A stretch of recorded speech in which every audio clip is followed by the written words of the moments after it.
Okay, guys, we're gonna well, excuse us, we're gonna go ahead and get started.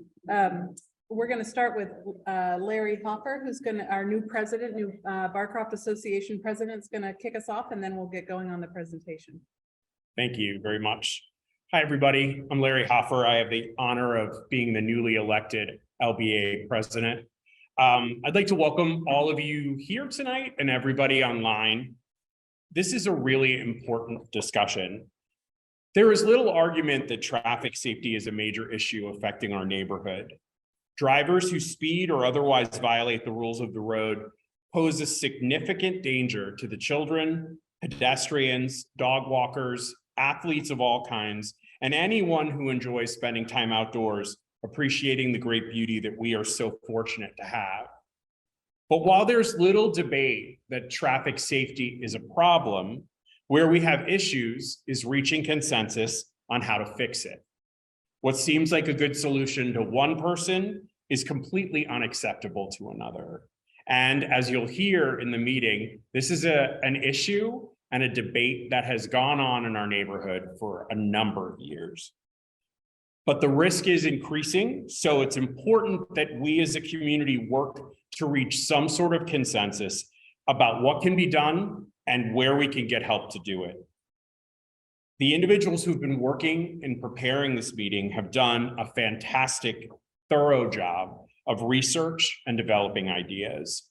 And I know that they're very interested in hearing your input, your thoughts, your questions, and your concerns. We hope that this is a useful dialogue and an effective start to reaching solutions. So thank you all for your input, and I will turn it over to Rebecca and Brian. Great, thanks, Larry. Hi, I'm Rebecca Ozer. I've been spamming you with messages about this meeting, so thank you guys so much for coming. I live on Stony Bray Drive, and I'm a relatively new member of Lake Barcroft. We moved in. We suffered through most of COVID in a condo in DC, and then once it was sort of over, we decided let's move to the burbs. So we've been here about 2 years and are really happy to be here. And I'm really glad to be part of this group that's working to keep improving the neighborhood for the families that are here and coming every day. So I'm Rebecca. Hi, I'm Brian Allen. I live on Stony Bray. I've lived in the neighborhood for almost 10 years now, and have been on the board for 6 years prior and involved in various activities throughout the neighborhood. And I'm Ron Martinson, older than dirt. I think I've been here for 47 years, something like that.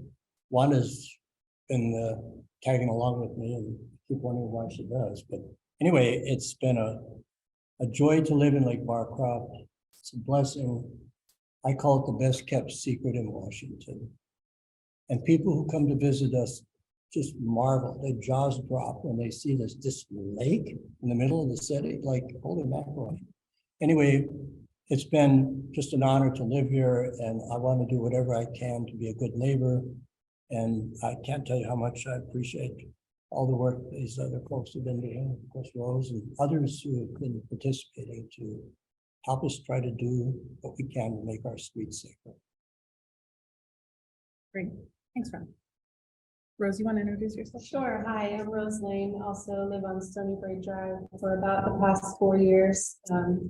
Like what Ron said, love this neighborhood. When we were looking to buy some of the major great things about our neighborhood, the lake, the recreation, the proximity to a lot of great things to do, were what we were searching for in our search. And I thought, we're never going to get all of these things. We'll never tick all these boxes. And amazingly, we found the Barcroft, and it does tick all those boxes. So I've offered my support. I'm going to be taking notes. You may see some things coming from me, working on the website along with my husband so that we can post a lot of the information for you all to get in real time whenever you might need it. So feel free to reach out and give any feedback as we get onto the website, and let us know if there's anything missing there that you need. Great, thank you. And we're gonna ask everybody, there's gonna be, well, We're going to ask everybody to introduce themselves and just let us know where you live when you stand up and make a comment later on in the meeting so that we can get a sense of who's here and what's represented.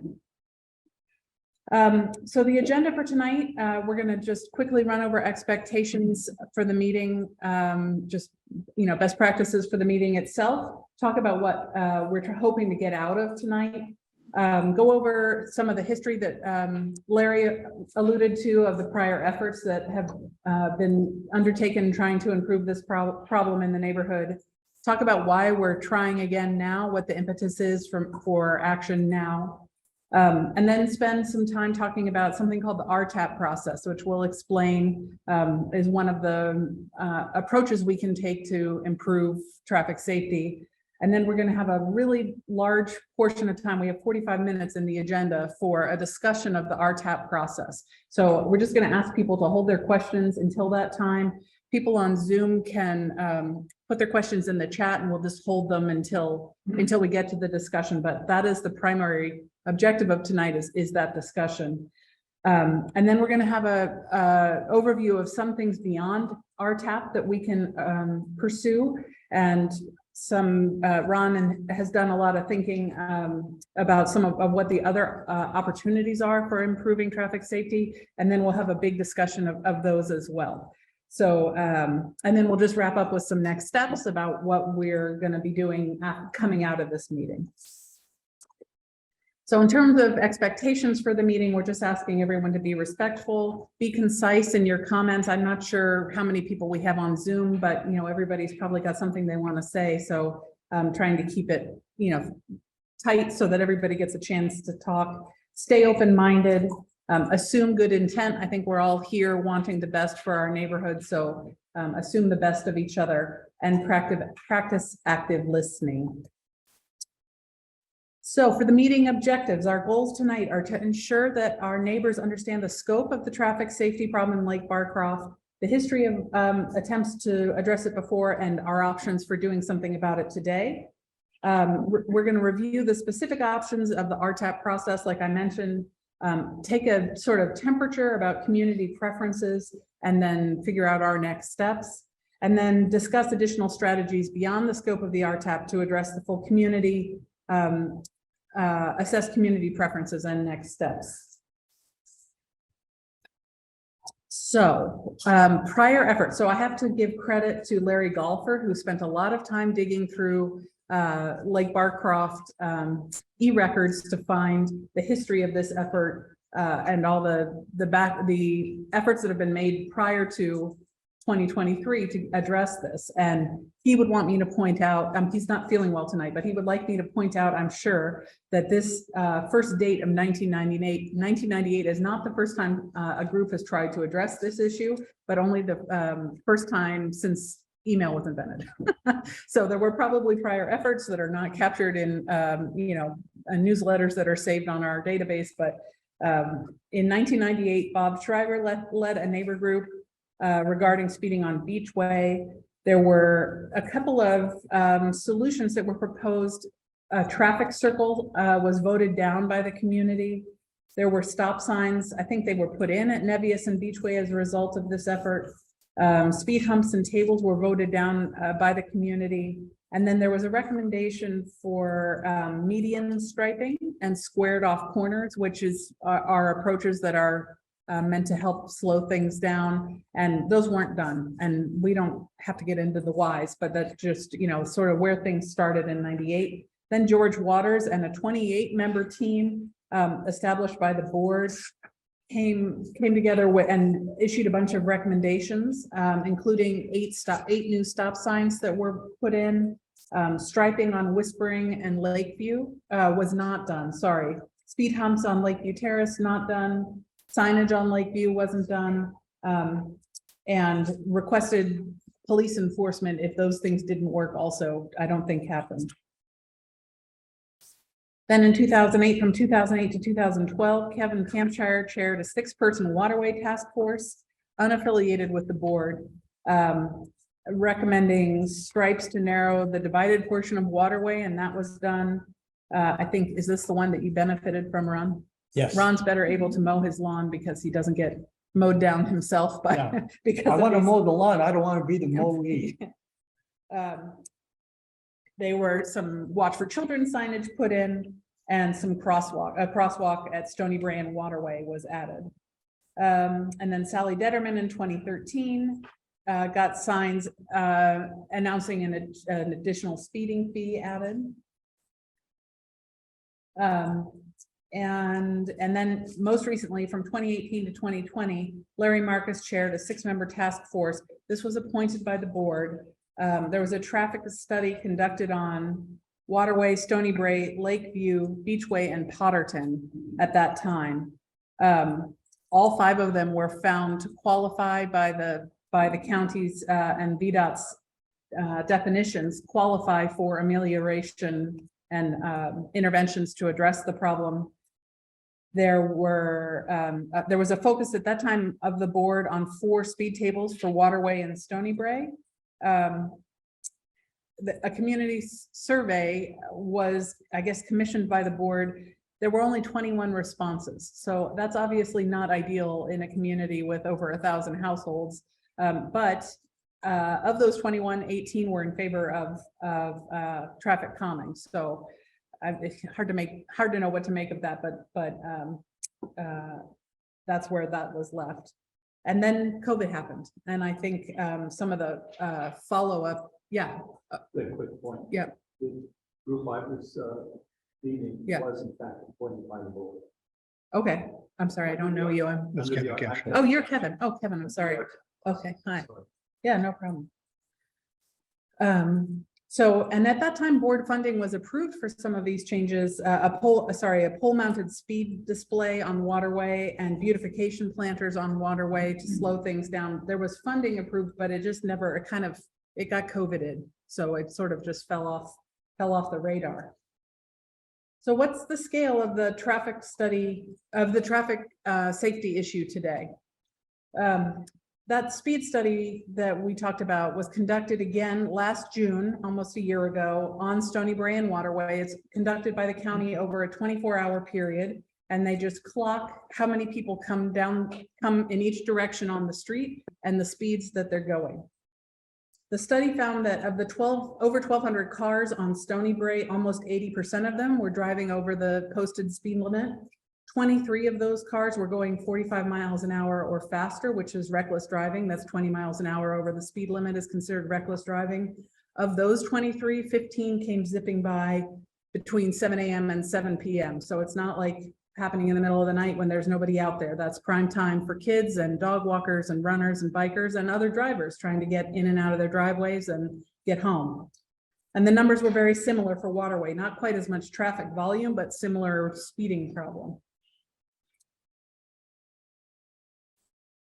I wanted to note too that study was conducted sort of in the middle of June after school got out. So that's sort of a quiet day on Stony Brae because you don't have people going back and forth to Justice and the other schools around are trying to get their kids to school. So that's a quiet day for Stony Brae. So why are we trying again now? I think Larry mentioned that the scale and scope of this problem grows every time we measure it. And that study that was done in 2018 found Stony Brae, Waterway, Potterton, Lakeview, and Beachway, these problems, they all met the threshold in 2018. So this is a long-standing issue, and it's something that's not going to improve without us taking action on it. It's not just going to get better. And it's not just going to get better by us talking to ourselves about it, because it's not just our community that the problem starts in. Traffic volume is going to continue to increase in Lake Barcroft, bringing more speeders and more volume with it. 7 Corners, there's I'm not sure if people are aware, but there's a traffic, sort of like a little mini beltway being planned around that intersection to try and unsnarl that. But people trying to avoid the construction traffic and people trying to avoid just the regular traffic are going to be cutting through our neighborhood, looking for a way around it. And they're not going to go away. Once they've discovered it, they're not going to go away. They're going to stay, it's going to remain their route. There's also development coming at the Sears building at Patrick Henry and Route 7. And the Brooks Place housing development on Sleepy Hollow has already brought additional traffic with it, that's going to continue. There have also been a number of recent traffic-related tragedies in our area as the aggressive drivers interact with pedestrians, just reminding us of the stakes. There was a high school kid killed last month, I think, on Columbia Pike trying to get to school. So this is not, the stakes are high. And finally, I would say for me, a big driver is that even a small reduction in the average speed of drivers or the number of people speeding recklessly on our streets and the overall volume of traffic on our streets can make a big difference.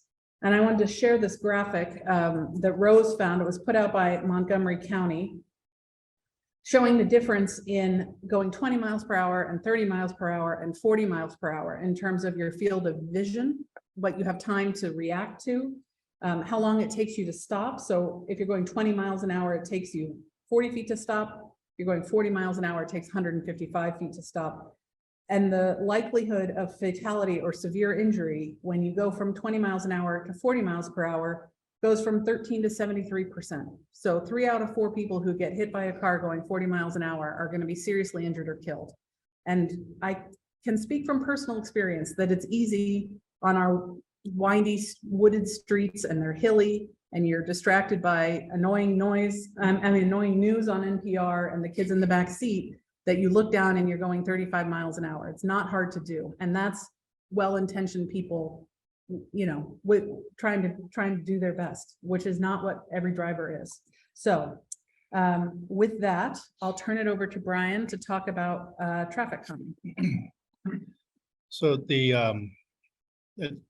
as Rebecca mentioned, the county has the RTAP process, and that is the Residential Traffic Administration Program. The program that they have has a set structure and parameters to it, and a set process. The process is developed by VDOT, but Fairfax County is one of the jurisdictions in Virginia that Fairfax County administers that program on behalf of VDOT. So the way the process works is the community reaches out, asks for the county to initiate the study, initiate the process. The community then pulls together a task force of like limited up to 4 members to represent the community. And then that group works with the county and the county engineers to develop the plan and bring that back and forth between the county and the residents to build consensus, to get community feedback as to what some of the options are, much like we're doing this evening, and with follow-up meetings to go ahead and provide information to the community as to what the process is and what the designs are, and then work that back and forth with the county. The traffic calming, many of you may remember from emails a couple years back about the traffic calming process, primarily being about speed bumps and speed tables. The process has 10 tools that are registered within that process. The bumps and tables are only 2 of those 10 that are covered within the process. And we'll cover, we'll go through what those other tools are further in the presentation. So within RTAP and the community traffic, where the pieces fit together, the red pie chart is the FCDOT and VDOT options. RTAP is just a small piece of the larger puzzle, and even with the engineering models, that's still just a piece of the larger picture. The community there's multiple layers that are going to assist the community through community education, looking at community behaviors.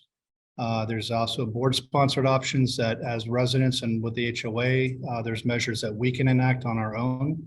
And then when it gets into the VDOT right away and legislated measures, that goes back through VDOT. So there's several different layers. And if you think of it in the model of one tool would reduce traffic speeds by, say, 15%.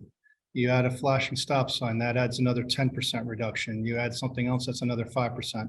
And that layer would build up to a higher level. So it's not necessarily one tool that's going to be a silver bullet. It's going to be multiple tools and multiple layers to go ahead and get to that end result. So within the RTAP process, there are 6 critical steps. Step 1 and 2 have been completed. The step 1 is just requesting the RTAP study. Step 2 is the county conducting the speed studies and collecting the data and metrics that Rebecca mentioned earlier. So those two have been completed. We have the metrics in hand. We're in step 3 right now. VDOT is developing a conceptual plan. They would make the first pass at developing an engineering plan for review and to share and review with the community. The task force would meet with the county, receive the conceptual plan, take a look at it, and then bring it back to the community, discuss it, get feedback. And a lot of this meeting and follow-up meetings would focus on getting residents' feedback, thoughts, desires, so that the ultimate goal being that the county plan reflects the majority consensus of what folks want to see in the neighborhood, what folks believe is going to be effective, and what is going to be what's going to serve the neighborhood best. Once that reaches critical mass, it gets to step 4, where the county will conduct a meeting similar to this. They'll put a notice out to the community. The FCDOT will MC the meeting along with the task force and present that final plan. At that point, that plan is not 100% cooked. If the room feels, the community at that point feels that it is ready to go to vote, it would go to vote. If they feel that it still needs a little bit more massaging, it would go back to the planning process. But once it reaches a point that the community feels that it's ready for a vote, the task force is going to be responsible for mailing the ballots out to the affected residents. And I'll touch on what the affected resident means in a second too. At that point, the process solely becomes a county-driven process. The residents will have 2 weeks to send their ballots back to the county. It'll come back to this building. The county receives and handles everything from that point. They tabulate it and tell us that it's a pass-fail. It needs to be over 50% voting in favor to pass. If it does, then it goes over to the Board of Supervisors for implementation and over to VDOT for funding and implementation.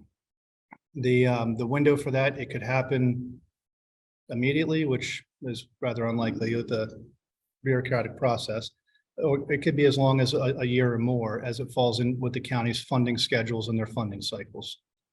I had mentioned affected residents. What that means is it's not just the folks that have one of these devices in front of their house. Is everybody whose residence is affected as a primary ingress or egress for their residents. Back in 2018, when we were looking at the earlier process, a draft copy of the affected resident area was approximately the neighborhood area zones of 5, 6, and 7, plus a little bit more. And so it's roughly plus or minus about 400 houses that were considered affected residents. So it is a pretty large section of the community that the RTAP process would directly involve, and it would involve their feedback and involve their votes. The other items are voter. According to FCDOT's definition of voter, it is the resident or renter in the house at the time that the votes are issued. Hopefully, if it's a renter, that they notify the landlord or the owner of the house of that and vote accordingly to that. But the county's guideline is dictated as resident or renter present at time of vote. And again, the voting threshold for pass-fail requires more than 50% to get to a passing vote. Excuse me, is it 50% of the total votes or 50% of the people who respond? Total votes. So if it's 100 houses, you have to have 50. I didn't used to be the case. I don't know if they changed it. It was 50% of the people who responded. There was also a threshold for the number of people who have to respond. So you have to a threshold of 50% of ballots that are out there responding. Yeah. And then of those responding, a majority has to. So it's 50% of the people who are voting. So But they have to have a minimum response. 50%. for the folks on Zoom, Kevin Campshire confirmed within the voting, it's 50% of the voters have to respond, and then of those 50% has to be voting in favor. Within RTAP, I mentioned that there's 10 tools that are specifically spelled out as tools that are accessible under the program. The first two at the top are what we've heard about in prior efforts, sort of like the county's favorite and their go-tos, a speed hump and a speed table. These two are, the county likes them, they're effective, they're easy to install. Problem is, it's very contentious. And there's 8 other options that are not being reflected within the model, that we want to make sure that we have that reflected and accessed in this effort. 2 others on this page here for vertical calming measures are raised crosswalks. Those would be at critical locations, corners, or particular crossing areas. The spot needs to qualify as a crosswalk first, and then can be executed as a raised crosswalk. The other one's a speed cushion, the image with the fire truck. Several residents had expressed concerns about speed humps slowing down emergency vehicles, and these are designed specifically so that the emergency vehicles pass through unimpeded at full speed without issue. The other 6 items are horizontal traffic calming. So these are not going to beat up the car suspension. What they're designed to do is to create pinch points. A wide road is very easy for a car to go very fast. A narrower road, studies show that folks drive slower. So a couple of the items are bulb outs, where there's a corner or intersection, to extend those and create a narrower point. Essentially, what's reflected in the top left, the choke point on that is the equivalent of 2 lanes for 2 cars to pass. Where it comes out is encroaching into the area that would be equal to the parking area, the parking lane along the roadway. Second one's a chicane. Chicanes and chokers. I'm going to talk about both these at the same time. The chicane is 2 planter boxes or 2 protrusions in the road that are staggered. Choker is 2 of them directly across from each other. Those are designed again to narrow the road to a defined passable width for 2 vehicles to pass, and it resides within the parking area and travel lanes out, the parking area and pavement outside the primary travel lane.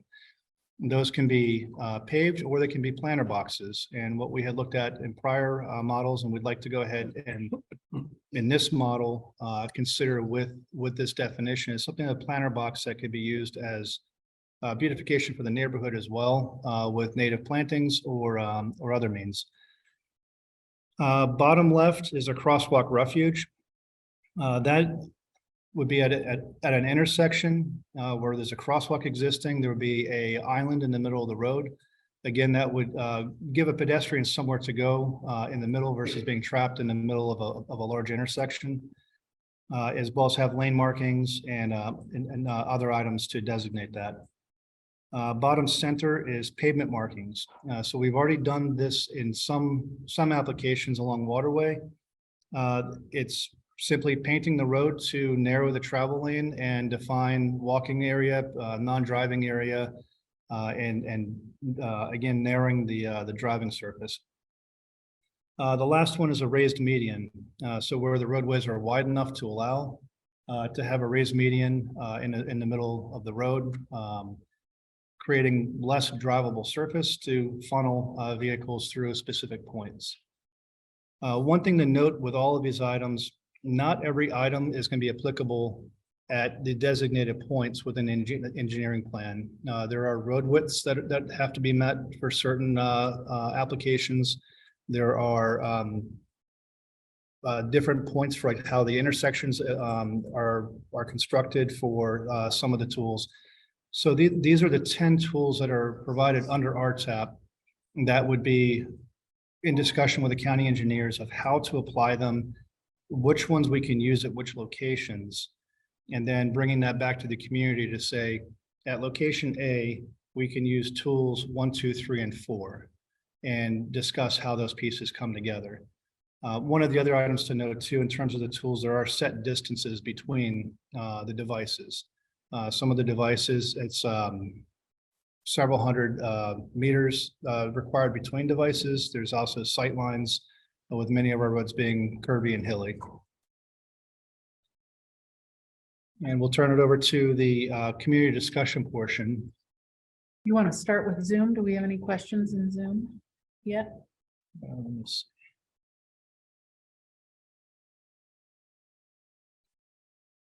All right, we have one here from VS Kinney. What percentage of vehicles that were speeding on Stony Brae Waterway in the 2018 study? Yeah, what is the percentage of vehicles that were speeding in the 2018 study?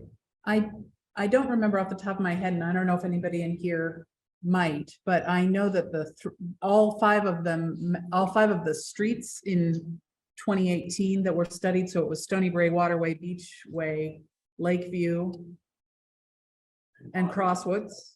Oh, Stony Brae Waterway, Potterton, Lakeview, and Beachway, sorry. All five of them met the county threshold of percentage speeding, which I think is, I had this all memorized. We can, give me a minute and I'll look it up and I'll tell you for sure. Okay. I'm happy to post it on the website too. Oh, yeah. Rose is making a little plug for our new website. It's very new, so you'll find gaps, but this information will be on there. Is barcroftsafety.org, right? Barcroftsafety.com? Barcroftsafety.com. So we'll put the results of the 2022 speed study and the 2018 speed study, which we have, along with some of the other important documentation about the process. Okay. Gil Brown has a question. Gil, do you want to go ahead and Yeah, quick question. I'm actually testing the spirit of what we're doing by walking on Lakeview as we speak and meet. So I'm just wondering, in all those approaches to safety, it's kind of so obvious, but we don't even talk about it. There's a lack of sidewalks and bike lanes. Nothing you said indicated or mentioned those two items, which are a keen interest of mine personally, but of course, it's just not me. So I throw that out, not to subtract from the effort of cars being safe, but holistically speaking, how can we not be talking about that at the same time? Thanks. Thanks, Gil. That one, we can touch on that in the community section. Those are some of the items that would be that would fall under the larger community traffic effort. They're not solutions under the RTAP process, so we haven't talked about them yet, but that's coming at the end of this meeting, the second part of this meeting tonight. So save your comment and we'll come back to it. Kevin's got his hand up, but I just wanted to say briefly that the qualifications for acceptance into the traffic calming program were an average speed of 30 miles per hour or the 85th percentile speed of 35 miles per hour. So I'm sorry, I've forgotten who asked the question about what percentage we're speeding. Kenny, yeah. But that's the answer, is that it was the average speed was 30 and the 85th percentile speed was 35 miles per hour or more. I mean, yes. Okay. Sorry, Kevin, did you have a question? There's a question. When I was doing the RTAP, traffic circles were one of the options. They're not anymore. Not specifically as traffic circles, but the raised medians. But not traffic. Did the people on Zoom hear that question? Kevin Campshire asked if traffic circles were included within the RTAP designations for the tools, and they're not specifically called as traffic circles, but the raised medians are the current equivalent of that.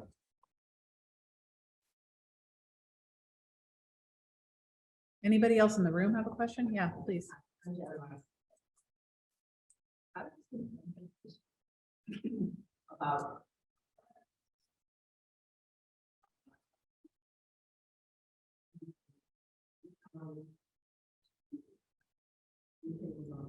Two on water.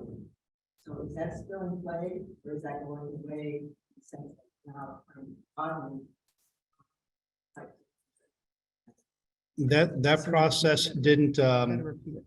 for the folks online, Jan Raskis was asking if the prior plan that the county had developed of two speed bumps on Stony Bray and two on Waterway had moved forward, or where that stood. During COVID, the process had come to a halt. The county did not move out a step through step 4 for the community meeting and to move to a vote. So the process had stalled. June of last year, the county reinitiated the process by restarting the study. And so we're pretty much back at the starting line on that process. So that prior plan right now is in a holding pattern pending re-engagement with the community and the design process. Yep. I'm Joe Pashota, I live on Crossroads Circle. A couple of questions. First of all, can you go back to the first,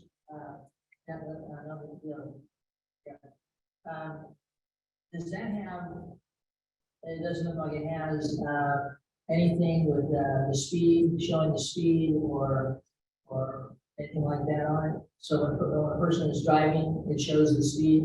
You don't have that as one of your options? That not within the RTAP process. We are going to touch on that during the larger community portion, traffic portion. The RTAP does not have a your speed is sign as one of their tools, which is where we'll touch on that for means of getting to that tool as well. So all of this is about speed, is that right? Speeding and pedestrian safety, but it's mostly like slowing the vehicles down to a safe speed and within the posted speed limits. And like you said, they could be spread out, like like this lady just said, there had been a previous conversation about having two on Waterway, two on Stony Bray, once before we got dinner, as you know, what the placement would have been on those, and they followed through on it. My other question is, I don't know who's got all the statistics, but since you put in 4 speed bumps on Patrick Henry, what has been the result of those speed bumps? A couple of the neighbors had talked to residents on Patrick that have those bumps in front of their house. The feedback was very positive from the homes, both at and before and after the speed tables. Everybody said it noticeably slowed traffic down. That the speed tables did not pose impediments where there was not complaints from the neighbors around of additional noise, braking, trucks banging, stuff like that. But just about everybody came back and said that it was noticeably improved. One thing to note, that was done on Patrick. On Juniper Lane, that was not done, and traffic cut through on that side has picked up. And residents on that street have seen an increase with that. So that's actually one of the things that within the process, we want to make sure we address and discuss with the community, that Stony Bray and Waterway are designated for the tools. We want to make sure that's done in a manner that Crosswoods, Fiddler's Green, Barger, and all the other middle roads are not going to receive negative fallout with that. So that it's a comprehensive plan. It's discussed on how that's going to be effective. Within the VDOT guidelines that we posted into the chat box and we'll have available on the website, each of the tools have a description as to what the tool is, how it's to be implemented, as well as pros and cons on each one too. That will outline some of the benefits and some of the pieces to be aware of with each of the tools, as well as costs and the percentage of effectiveness that they see in traffic calming. That we can reference that data as well as we're putting the packages together to say, this one has a high effectiveness rate, but also has a high set of negatives that come with it. Whereas other ones that have less negatives may have a lower effectiveness rate too, to balance those out. And in order to do apples to apples, Patrick Henry has sidewalks. And the areas we're talking about, waterway and stuff, but you do not have sidewalks. So the statistics are gonna be different when you're comparing. No. They do. Half of Stony Brook does, half of Stony Brook does not. Mhm. So Okay. the Stony Brook that comes down to Going down the Waterway hill, that's. does. And Waterway does, doesn't it? And Waterway does. In places anyway, going up the hill towards Beach 5 from Stony Bray, there's a sidewalk Yeah. along the lakeside. Yeah. Yeah. Yeah. Yeah, somebody, yeah. Two points. Ben Cooper, I live in Crossroads. Your area is 6. I could not tell how far down Crossroads that goes. That map was ballpark. It will be, I think we understand last time it was all of 5, 6, and 7, and then parts of 4 and parts of 11, like where Potterton Bridge is and. It seems to me the reason I raised this, one of the critical issues, by no means the only one, is for example, that long runs with no impediment. So, case of Crossroads, from Stony Brook is a nice downhill run all the way to Yeah, and it's a lot of speed. Yeah. Significant. significant, yeah. In fact, I don't know why anybody walks up there. It's difficult. So I would hope There we go. that. That's a whole speed. Yeah, I would hope that would be one of the areas that might be addressed. I actually think that the intersection crossroad Stony Brook is very. Yeah. I cycle a lot. That was, the stop signs have become more like a guide. Mhm. People do not stop, and it's residents and non-residents. Yeah. So it's very dangerous. It's a very, very tough neighborhood to ride. For Couple of reasons. adults, I hate to take this out. Yeah. So for the folks on Zoom, the question and discussion was asking how far the affected area is on Crosswoods, but also noting that the intersection of Crosswoods and Stony Bray is a dangerous and busy intersection.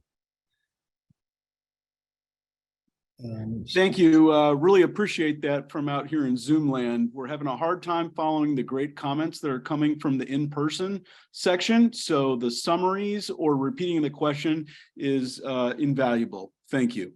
Yep. Thanks. Sorry, Jeff. We'll do it. We'll be more consistent. So one of the questions, will marked crosswalks every place there's a stop sign be included? Now there's a stop sign on Beachway where it meets Potterton, but there are no crossroad markings on the road. That is one of the tools that we will address with the community discussion portion of areas outside of the RTAP streets, but those are areas that we want community feedback from to go ahead and determine where tools such as those crosswalks would be useful, and to develop the plan and request of the county to review those options for us. So just to be clear, the RTAP process that we're about to really get into now is only going to address waterway and Stony Bray. So there have been a number of questions about other areas in the community that are problematic. And I fully agree they ought to be addressed. It's just that RTAP is really prescriptive about, we can only talk about the 2 areas that they did the speed study in for now. I'm not sure, I mean, to your point, I'm not sure why, if there was a speed study done in 2018 that found speeding, that all those 5 streets that we talked about met the threshold. I'm not sure why they only restudied 2 of those streets. It's not, I mean, that predates me, and who knows why anybody, who knows why. Yeah.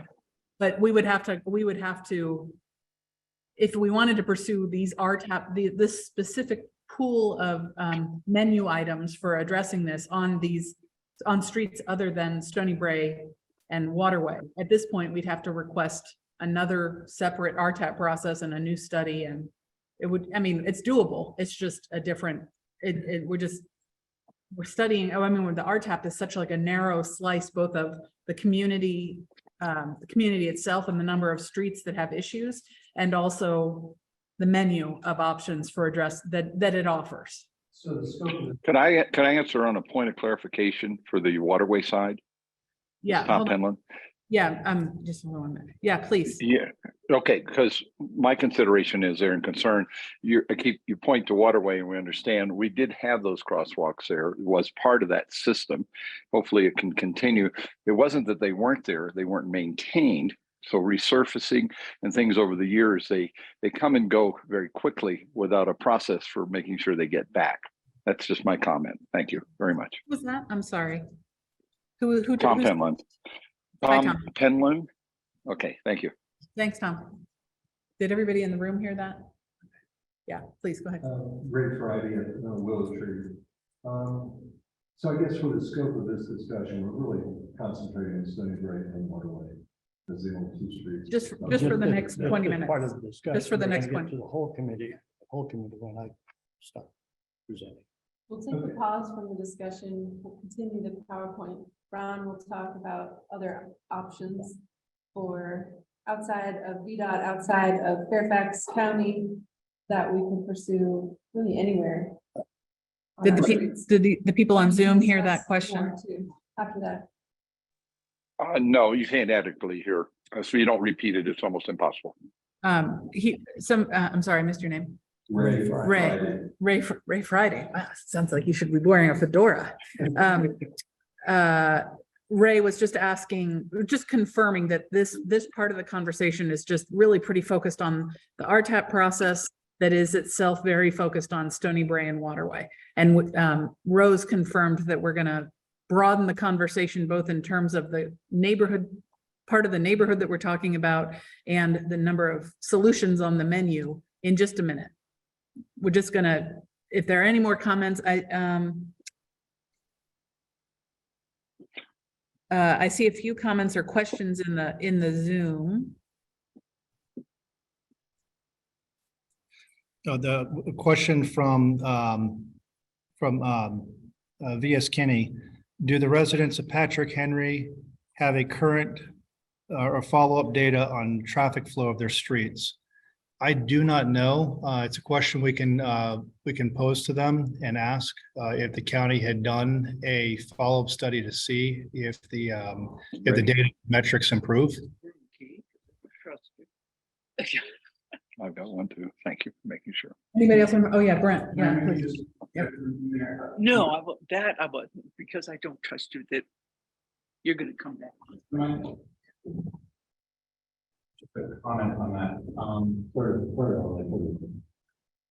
Hi, I'm Brent. I'm on Crosswoods, 418 Crosswoods. One of the things that I've seen looking at this, I think a lot of Fairfax County just typically builds things and then doesn't do a post-mortem study. We can leave that where it is. I think some of the other counties around and nearby in Alexandria and Arlington, they have a number of studies that show the post, like what the speeds are and what the decreases are. And they typically show things like, they have their summary versions of them on their websites. There's something like 20, 30, 58% reduction in speed overall. So you may be able to cross-reference and look at what this particular speed tables and speed bump effects are on that by leveraging their studies.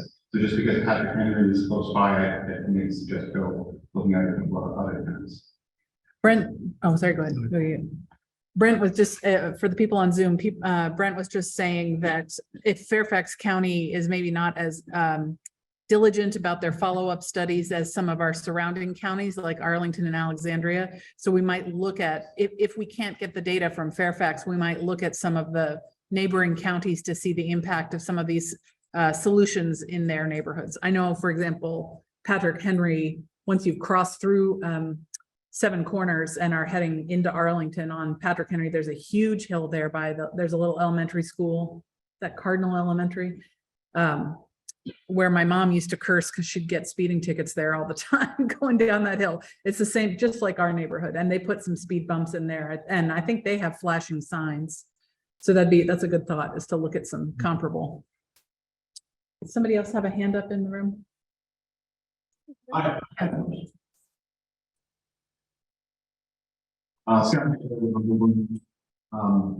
So for this RTAP, when you say Stony Bray, does it go all the way down to Beach 3?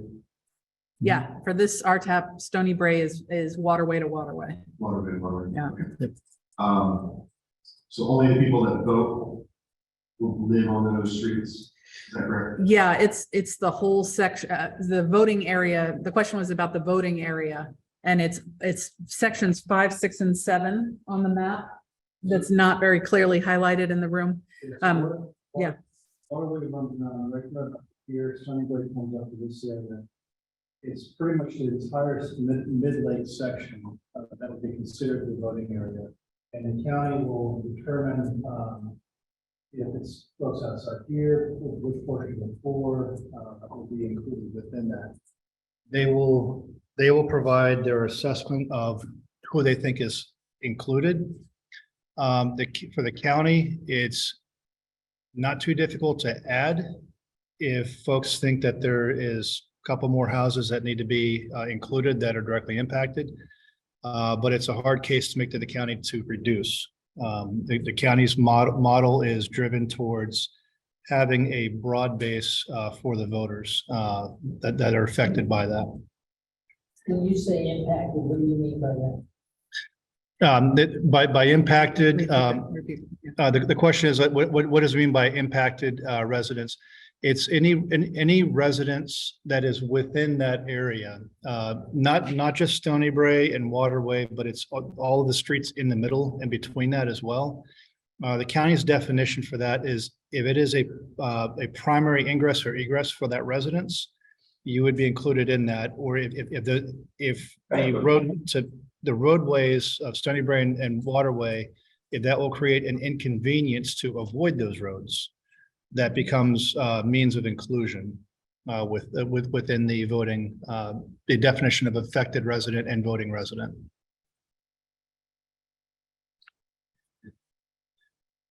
Let's see. Okay, yeah. People on Zoom, we have a whole bunch of questions in the room, so we're gonna take them and then we'll come back to Zoom. This is Jeff in Hampshire again. I just want to clarify that in the previous process, the affected area was much greater than 400, and it was also just a waterway drive, not including Stony Bray. And it was over 700 people. So the county is very inclusive in their determination of who's in the affected area. So I think just assume that the county is going to be broader than you think. So Kevin was noting that in one of the prior RTAP models, when the affected street was only Waterway, it was upwards close to 700 homes that were included in the voting area, and noting that the county errs on the side of inclusion for the affected resident definition. This is Larry Hopper. I live in Lakeview, but I just wanted to clarify one thing. The difference between Fairfax County and Arlington and Alexandria, and I don't know, Ron, you were going to touch base on that, is that they own their own roads. Mhm. Fairfax County does not own its own roads. You know, it's handled by VDOT.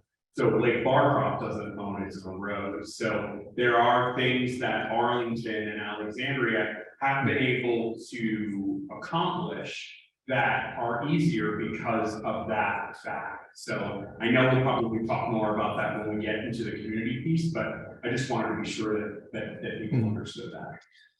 Now, for the Zoom folks, Larry Hoffer was noting that just to keep in mind that City of Alexandria and Arlington County own their roads versus Fairfax County, our roads are owned by VDOT. So there's differences in how, differences in the process of how we can affect our roads. Sure, I just wanted to ask, could you guys, re-highlight the exact location? Just clarification. Can you re-highlight which location you get the speed study for? Because those are the only things we're going to be able to get mitigations for in our tax process. So a lot of questions about other things and adding things in, but like, you just remind us where on the map those speed studies were done last year? Because Mhm. all of the ideas for everything else is another RTAP process. Yeah. So, Does that make sense? so the question for folks online is just to clarify which roads, where the speed studies, what's defined or what's included with the speed study and where those were done. The speed study was done on Stony Brae, running from Beach 3 to Beach 5, and on Waterway from the Potterton Bridge around to the base of Stony Brae by Beach 3. Those two stretches of road are what's currently included within the current active RTAP process.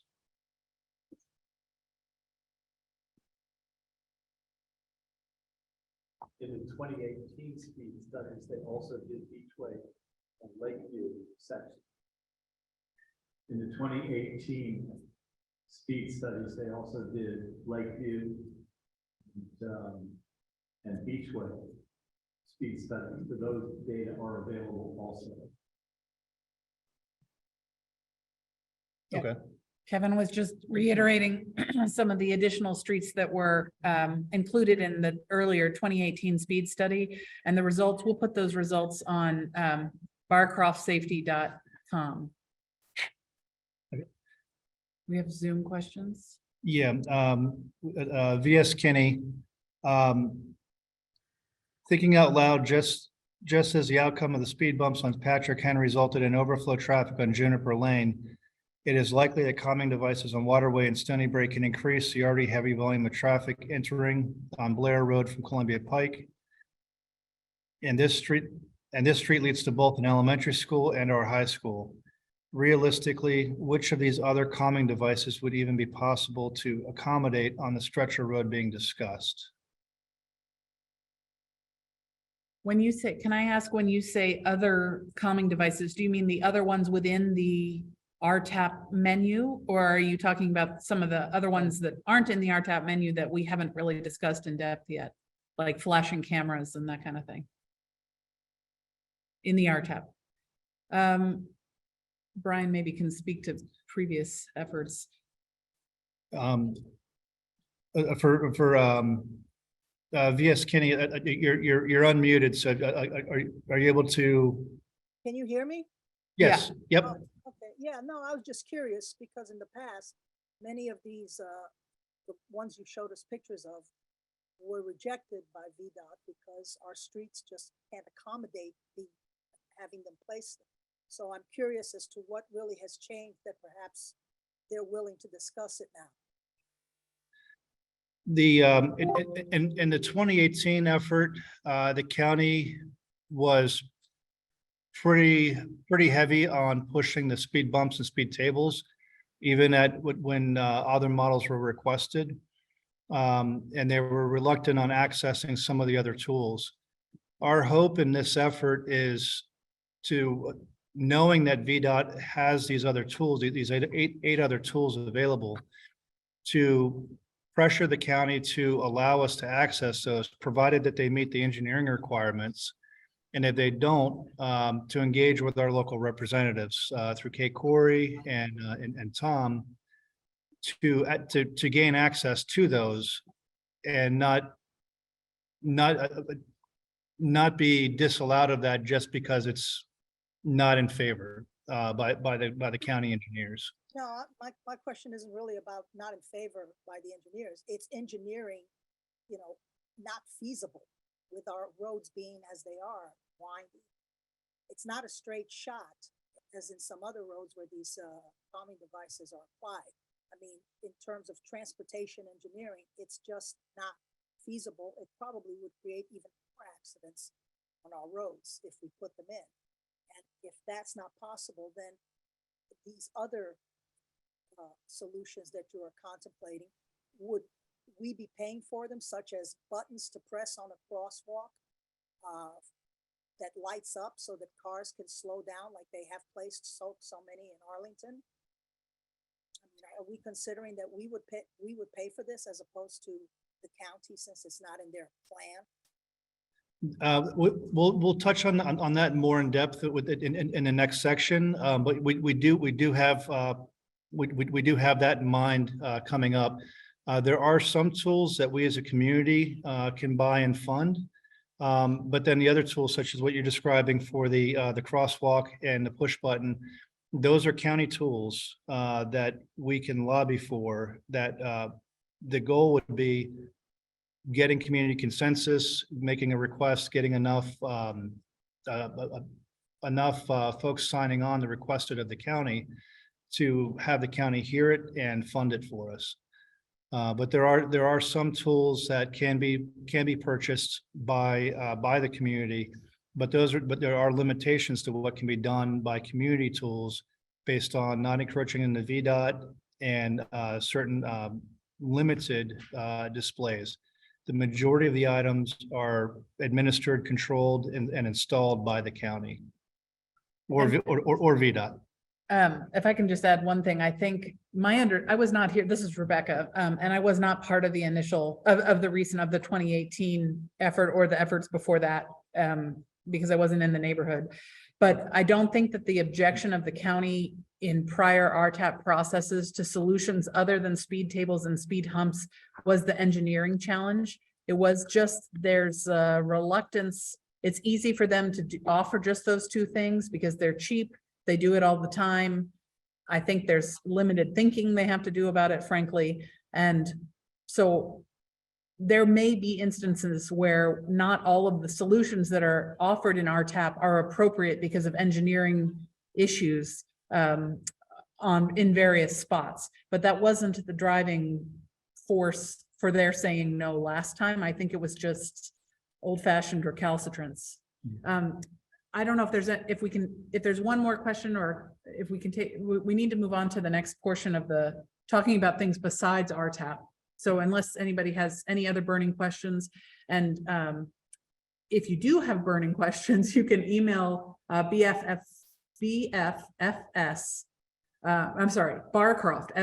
ffs@gmail.com and send us your questions, because we're happy to respond, and we'll stick around for a little bit afterwards, of course.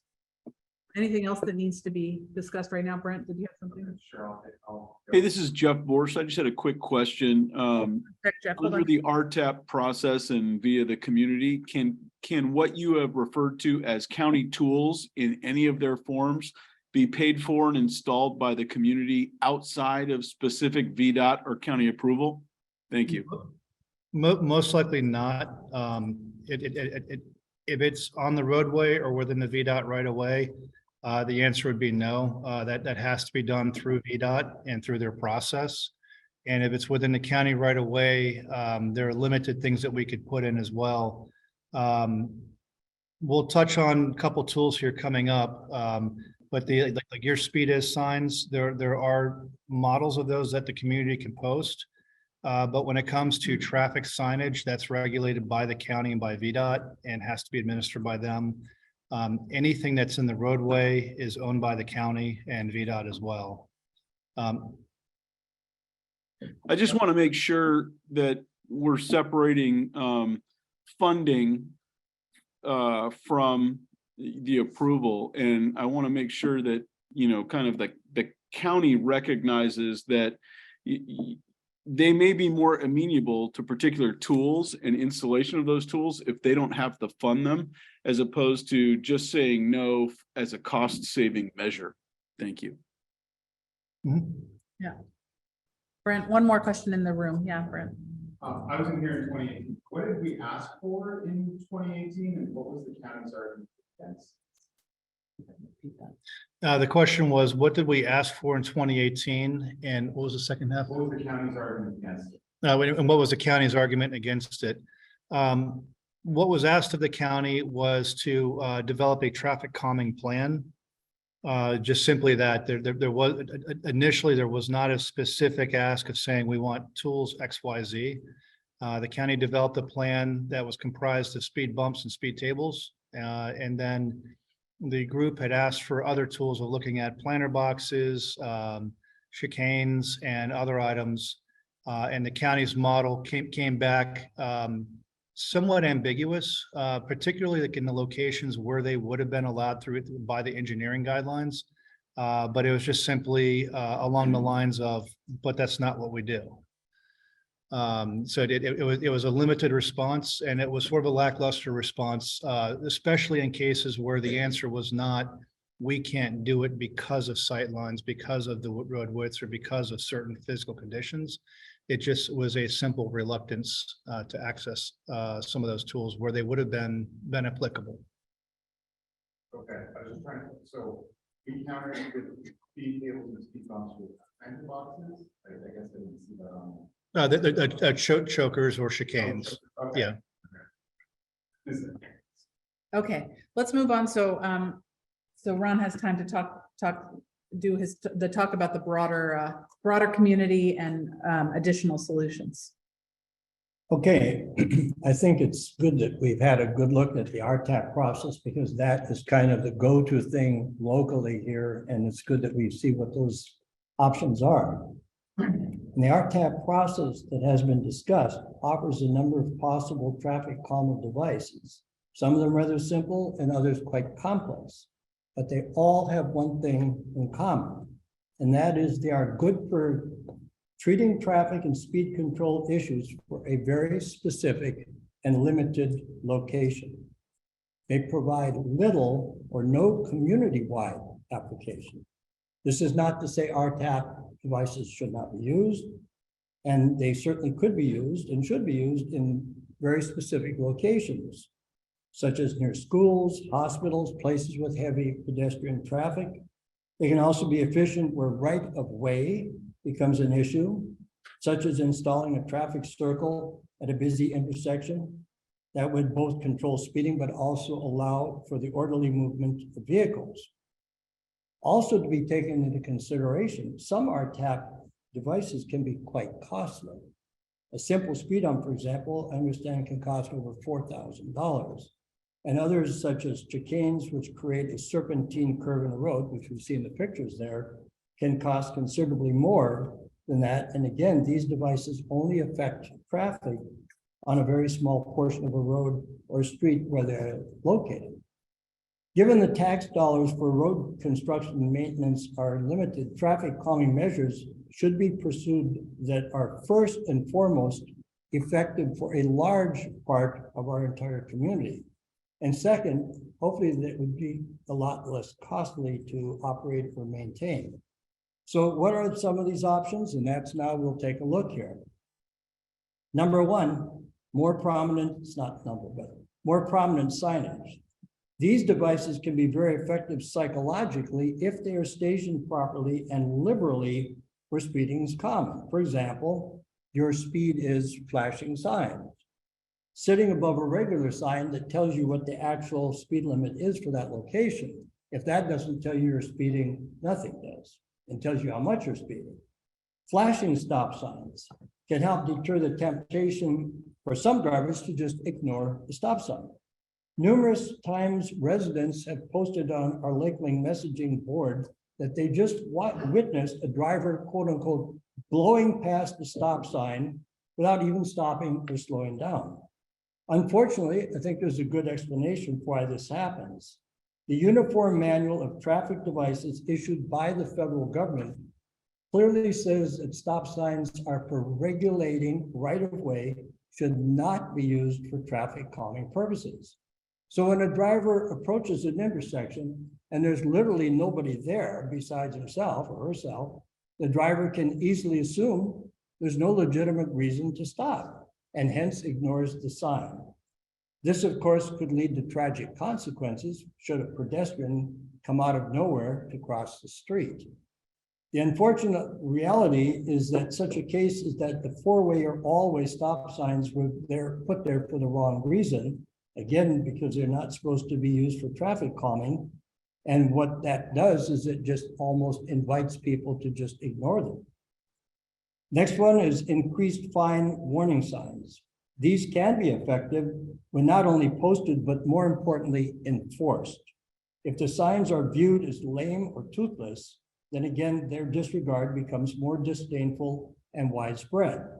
But if the word gets out, especially to, let's say, a teenager driver who lives in the neighborhood, mom and dad will not take lightly that multi-$100 fine being assessed against the family auto And the infraction by the teenager and his or her friends will unlikely recur anytime soon. Speed camera signs. Perhaps the gold-plated traffic calming device that would be most effective throughout the entire community is speed signs equipped with cameras and legislatively granted authority, as Larry was talking about, to issue fines based upon photographed speeding infractions. Unlike RTAP devices that are permanently affixed to their locations, speed cameras can be portable. They can be moved around from street to street, location to location, which means that a potential speeder soon realizes that he or she better be careful lest a speed camera pop up on the street where that scofflaw lives or drives. These devices are very effective in the District of Columbia. I joke a bit, but I dare say that since Congress has never allowed DC to implement income tax on commuters, one way or another, DC has found a way for commuters to help fund the city government's operations.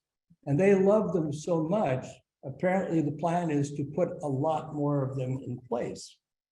And these cameras, interestingly enough, could actually be operated at little or no cost to law enforcement agencies, or for that matter, the taxpayers, which are understaffed, the agency is understaffed and overextended, just maintaining basic public safety.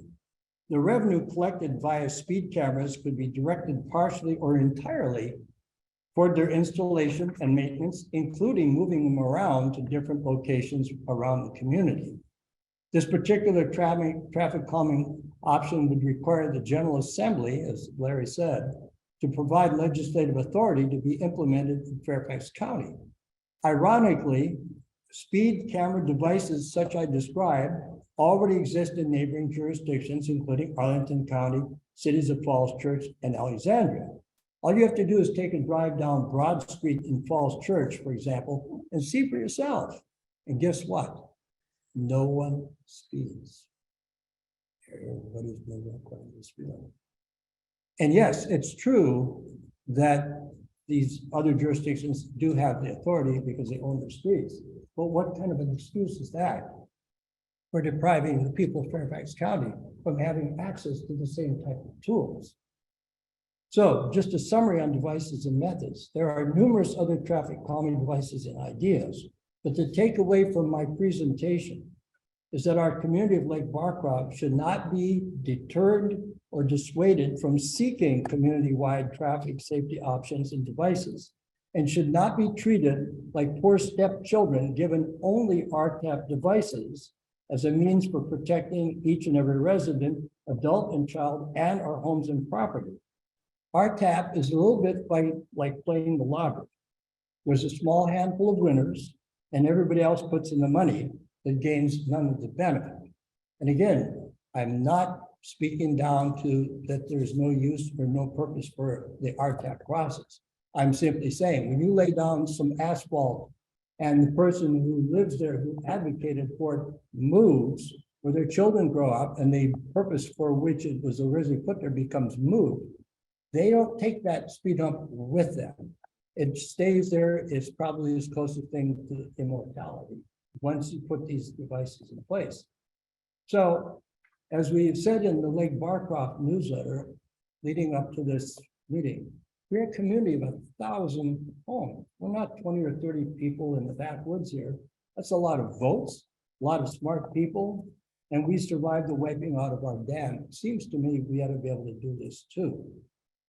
So that's kind of just an overview of the other things. But the one thing I would like to just also, and I talked with my friends here, is there've been a recollection of some of the previous efforts, and everyone is a little different. You know, this group tried this and that group tried that. One thing I'd like to put out for the members of our board who are present here tonight is for the board to consider, and we don't have to debate or discuss it tonight in terms of resolution, is to put together some kind of a plan, like in the future. So if a resident has a problem, has a concern about traffic, what do? There's no clear cut. I mean, you go and complain to the board, and then the board's like, oh my God, here we go again.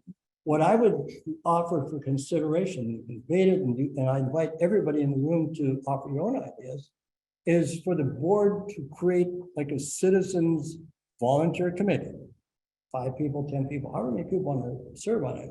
So that when a problem comes along and it goes to the board, instead of the board going like this, and here we go again, they can turn it over to the citizens group. The citizens group can consider it, they can massage it, they can talk about it, they can investigate it, they can research it, come back with some ideas, present them to the board. And then the board can say, all right, let's shop this around the community. Let everybody in the community have input. That's been the problem up until now, is somebody complains, the board acts, they go to the county, the next thing the county starts and VDOT starts their studies and stuff like that, they come back, here's what you need to do, blah, blah, blah. And meanwhile, people find out there's gonna be a speed up in front of their house, four doors down the street, people are like, what? I never heard anything about it. So it's the process, I think, that could be improved for not only transparency, but also being inclusive. We like that word inclusive. If you give everybody in the community an opportunity to have a weighing in before we knock on the door of VDOT and the county off their running, being in charge of what we can do, and they tell us these are your choices to RTAP. So I will just wrap up by saying I've got a couple things here. I pulled off a Lake Lane. I see cars speeding on Whispering Lane at night just because they think no one is out. Here's one. The car was traveling at 45 to 50 miles an hour and sped up. I signaled the driver to slow down, and the response was they sped up. So here's another one. I see people cruising through stop signs. So we know it's out there. We know that there are bad people who are irresponsible, and I'm absolutely 100% support of all of my friends and neighbors that want to do something about this. But I think the RTAP thing is like being put in a straitjacket. I think it absolutely is good to use it where it really has an impact. But just to stick it down someplace, so 5 houses or 10 houses say, there, we got ours, you get yours. I don't think that really gets to the general thing, which we all want to be safe, whether you're on Whispering Lane, whether you're on Waterway, wherever you are. And there are tools, I think, that could do this much better and be actually more cost effective. So that's it, and I guess throw it open to discussion. Is there any examples of how that's worked? Outside of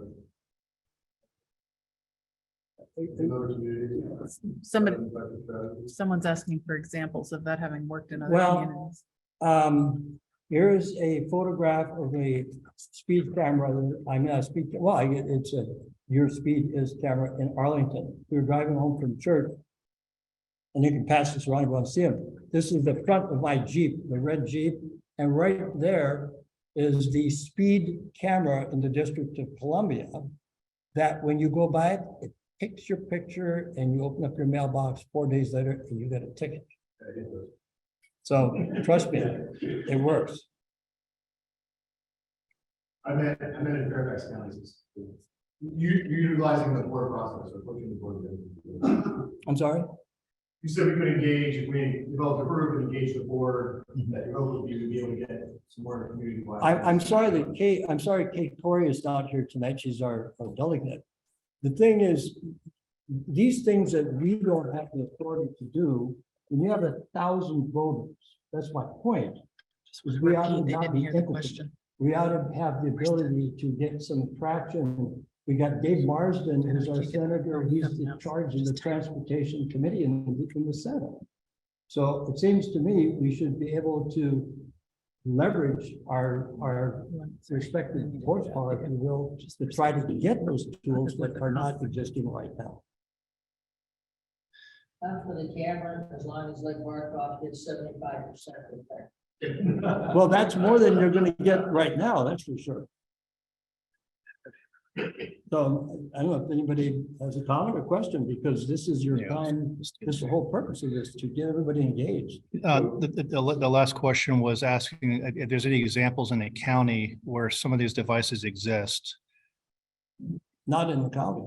I'm not aware of another county. Well, within the county, one thing to note that the county just began a pilot program with speed cameras located at the elementary schools, because. And it- buses, that's right. Yeah, and they're equipping the school buses with the cameras for cars that blow past the buses. And you'll notice on Sleepy Hollow, the new speed cameras in front of the elementary school.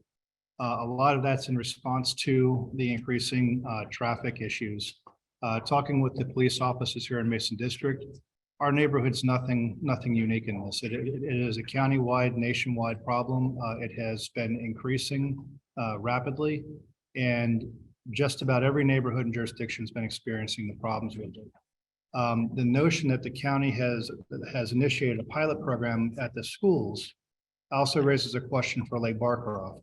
One thing to keep in mind about Lake Barcroft is we are extremely unique within Northern Virginia.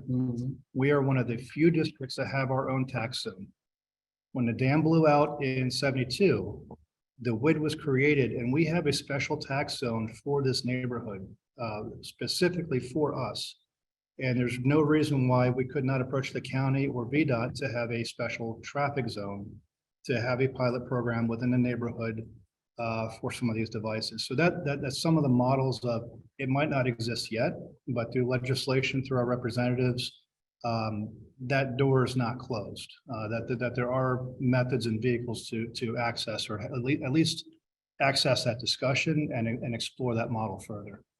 And I want to just thank you for bringing that up, because that is absolutely right. I remember talking with Kay. She said she was very much involved with getting the authority to have the speed cameras on the buses and for the schools. So that's a step in the right direction, because those buses are moving around. And if you have a camera on that bus and something goes flying by you, you have the ability to capture it. It's not a fixed thing. That's the nice thing about having the kinds of things we're talking about here, where you can move them around, you have that flexibility. And if we can't do it right now, my response to that is, why can't we do it? And what does it take to get to be able to do it? And that's what we should not do, is just be beggars on the street with the crumbs that are being tossed to us by the RTAP. And again, there's nothing wrong with it, but why are we limited to just that? And that only helps the people, it helps the cross section of the intersection or whatever, as opposed to the community. Yeah. It doesn't make any difference what street you're on. You should have equal protection of the law. Yeah, so the models is that layered approach, where multiple tools to get to the end results. Ben Cooper again. A couple of points. I think everybody is aware of the work going on Sleepy Hollow Road. That process has been in the works for a long time. Did not have a lot of community support, I might say. It went ahead nonetheless. Interestingly, one of the issues that resulted from that sidewalk structure on Sleepy Hollow Road was a commitment, and I'll wait to see whether that works, to improve the pedestrian crosswalks on Sleepy Hollow Road.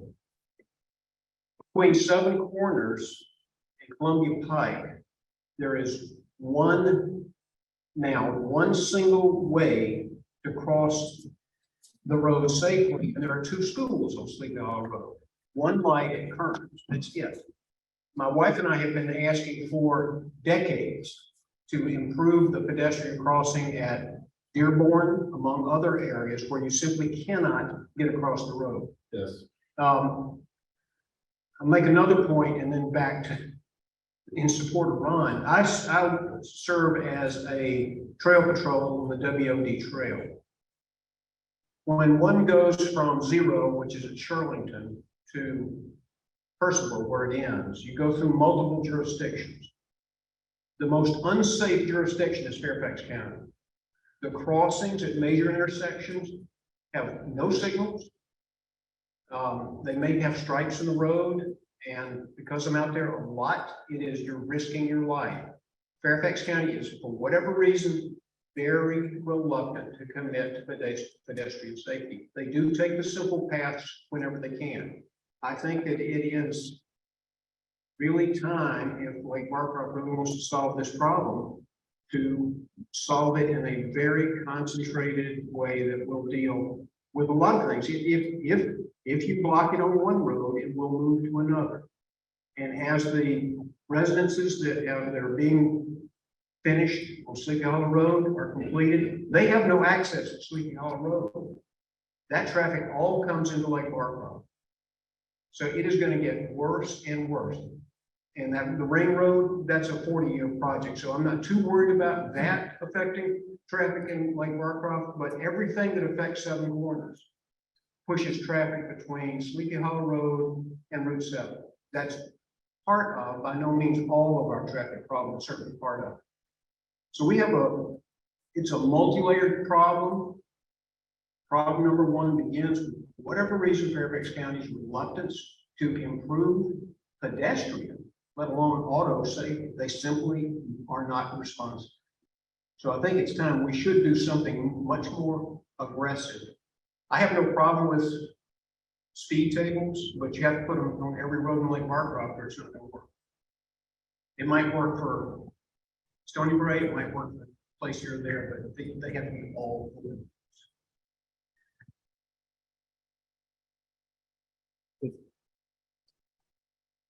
Well, go ahead, Scott, and then Joe. Oh, okay, go ahead. That's right, flip the switch.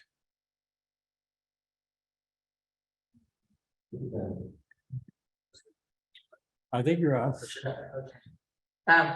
First of all, I'd like to thank everybody for coming to this meeting, and I appreciate what you up there at the table, everybody has done and said, and it's very informative. As I'm not sure that I go along with Big Brother and the cameras so much, unless we could get 75% back. But as I'm all for that. Yeah. So as a recovering speeder, I would like to say that I feel, I know that I react to, as you were talking about, Ron, when you see the speed on the, ticking up, on top it says 25 miles an hour, you're going, let's say 30 miles an hour. Oh, it reminds you just to slow down. And yes, I do agree that on Main Street, everybody just coasts there, they're like looking, where the police, where's the person with the gun that slowed down or arrested me. So that's all I wanted to say is that I think we have some good suggestions here today. It's a good place to start. I wish we had more people from the community here to listen to this, because before people start writing up, making all these complaints and everything. And of course, sidewalks is a major concern in our community, and that's something separate from this, because they're only going to get done if Lake Barcroft, somehow comes up with a strategy to do that. But I also agree with you. I was just thinking to myself, okay, if they put tables on Waterway from Crosswoods or from Ron's house all the way around to Patrick Henry, let's say, I'm going to go Crosswoods until I can cut across the Stony Bray or another one. So yeah, you're going to have to put them everywhere. All right, there's a cause and effect. There's a cause. Scott?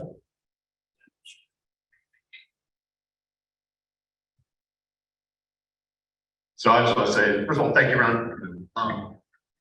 But I just want to say that crosswalk is primarily the reason I'm here. Whatever I can do to get that crosswalk, so kids travel across that in the summer pretty much daily. And I'm always worried about it. Because they sit there in the morning and nobody stops. They literally have to wait, 5 minutes or so until there's literally no traffic, and then they go out there. Nobody pays them anyway. You're talking about, sorry, Dearborn and Sleepy Hollow? Dearborn and Sleepy Hollow across the Christian River. Yeah. Right, and I know other people in this community have spoken up. I know they sent things into VDOT, whatever they have on their website, but nothing, no response, and people have done that, so. I think you would have a lot of support for pedestrian protection there. Thanks. Anybody else in the room have a comment? Yeah, sure. So this is Larry Hopper. I just want to make a comment that if someone has a concern, they can bring it to the board and the board will not scratch its head and say what to do. One of the things that the new board will be doing is having more frequent community meetings just to talk about issues that are on the minds of the residents. So, I mean, but you don't have to wait for that. I mean, it's easy for me to say because I'm the president, but I mean, my email's always open, and if you have an issue, bring it up. I mean, it isn't that we are not disinterested in the problems of our neighbors. I can't speak for any treatment that anybody might have gotten before, but I can speak for now. And it's important to look forward rather than backward. Well, Larry, if I might just respond to that by saying, I agree with you 100%. When I was saying scratch the head, I'm only making the point that over the last 20 years, every time this has come up, it's been handled differently because there was no really go to what do we do type of thing. I'm simply suggesting if the board sets up some mechanism, some organization, some group, so that this problem has a place to be channeled. And then from there, those people take care of it and do whatever they do and bring it back to the board. That was all I was making. No, I mean, again, I just want people to know that they can. Oh, we know that. Hi, Andrew Castellini Dalbo from, I live on Green Tree. Support everything the board's doing, traffic safety, traffic calming. Let's make the streets safe for our kids, our families. It's a neighborhood. Right? That's what we want to live in. We want to live in a safe place. I do think, as Brian talked about, it's a layered approach.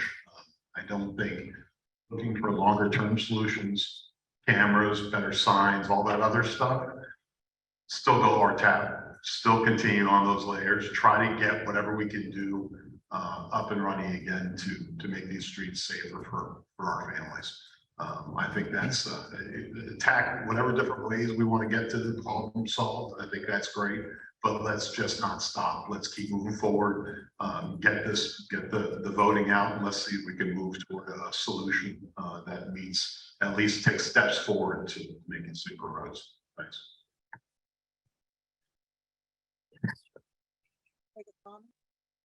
Can I ask a question since I've got the mic or whatnot? Can somebody just educate me about what the past history and approach would be for sidewalks in the neighborhood? I'm sure there's a lot of story and history to that, but I'm not understanding what the legality and how that gets instituted. Go. Kevin, you probably know more about that than I can speak to. The only thing I know is that sidewalks are very expensive and who pays for it? The homeowners pay for it, and it's approximately $1,000 a foot. Kevin, you gotta turn it on. I do. There you go. Yep. Okay. So I think it's been looked into once or twice and it's extremely expensive and it gets charged to the homeowner. Oh, they probably. Who approves it? I don't know the answer to that. I think sort of the cost sort of put it to bed the last time. It was something like $10,000 per lot, something like that, as I recall. And that's something that probably should be looked into. When they were building the sidewalks back in the 70s and 80s, so my family's been here from the 50s. Off and on, I've lived here off and on since 1965. When they were building the sidewalks in the 70s and 80s on Beach Road.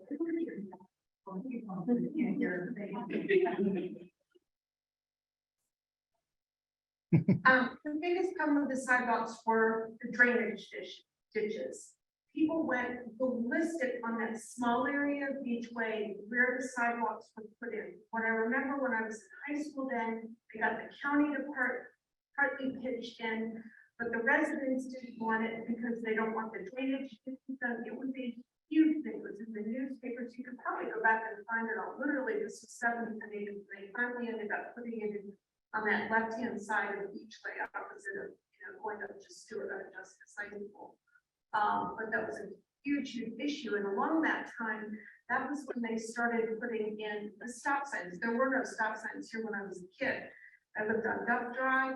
There was no stop sign at Duck Drive and Blair. There was no stop sign, you know, that was down at Beach Ford. They, you could literally take Duck Drive and go right into the water on a sled when we were kids. You could go up on the other side of Beachway. There was no stop signs. Go down Blair Road where it comes into it, on Carlin, there were no stop signs.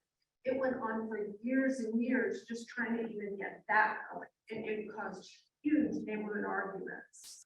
And I'm sure if you go back in the record, like I said, that's 70s, 80s that they started putting in a lot of that. Thanks.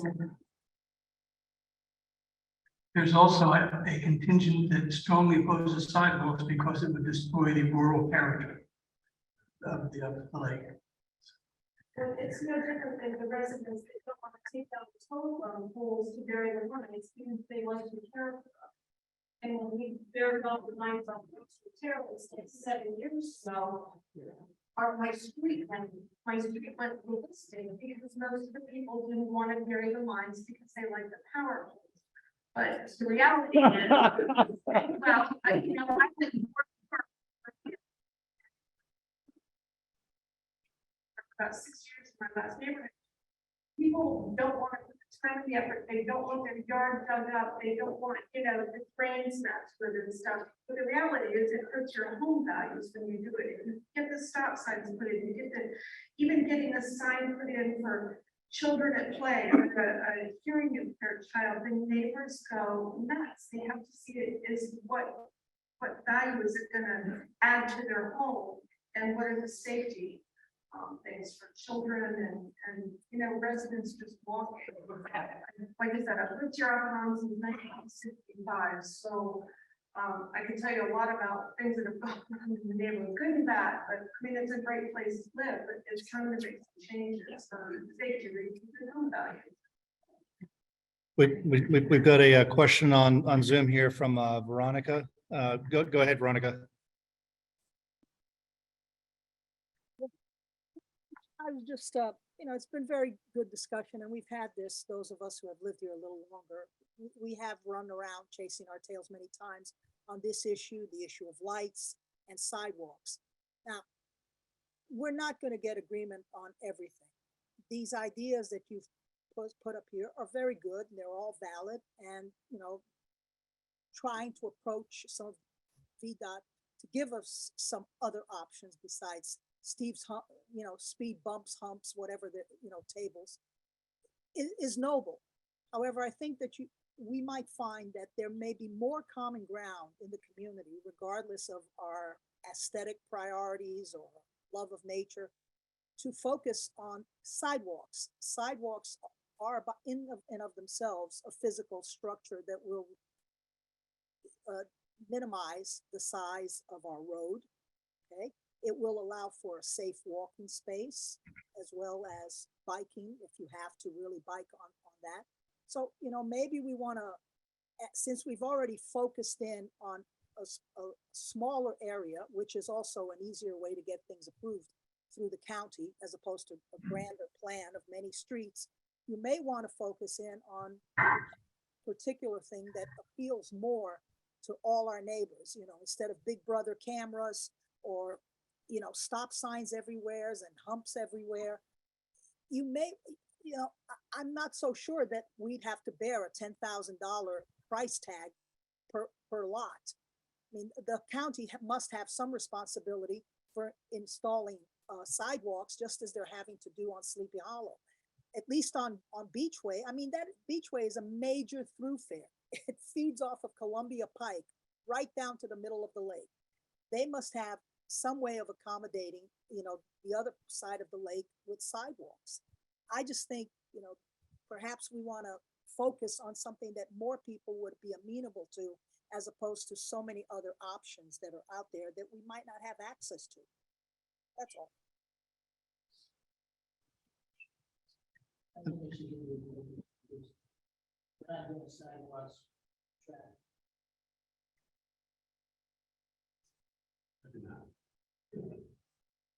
Kevin.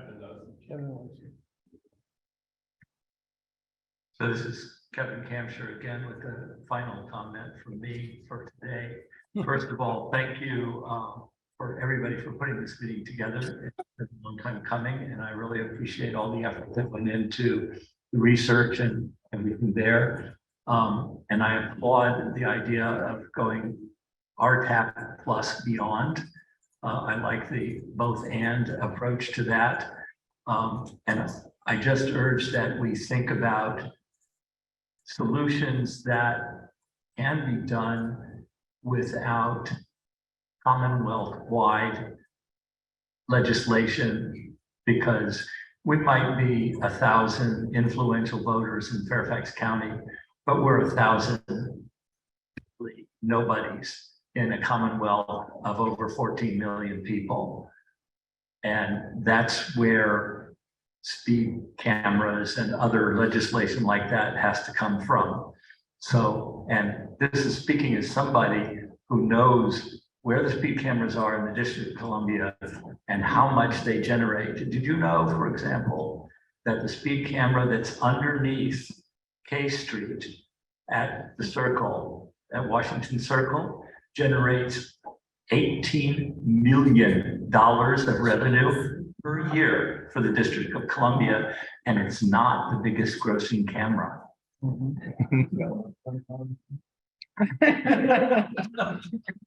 Well, Kevin just made my case. No, I mean, it's 5% of that back to us. yeah.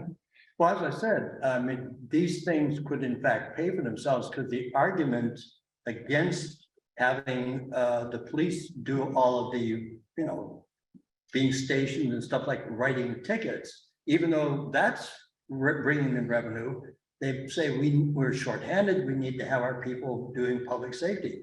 Fine. One of the things I didn't mention was there's also a thing called the traffic enforcement type of a employee in some jurisdictions. They don't carry a gun, but they do have legal authority to issue tickets. And I don't know how much that's been explored as a possibility for our area or the Commonwealth. Again, that's some, maybe it's a question to pose to our elected officials. And by the way, I just got an email from Kay Corey explaining why she's not here tonight. She's in California. So that's a little driving range. But all of the things that we've discussed here tonight, it's kind of like a panoply. There is no one solution.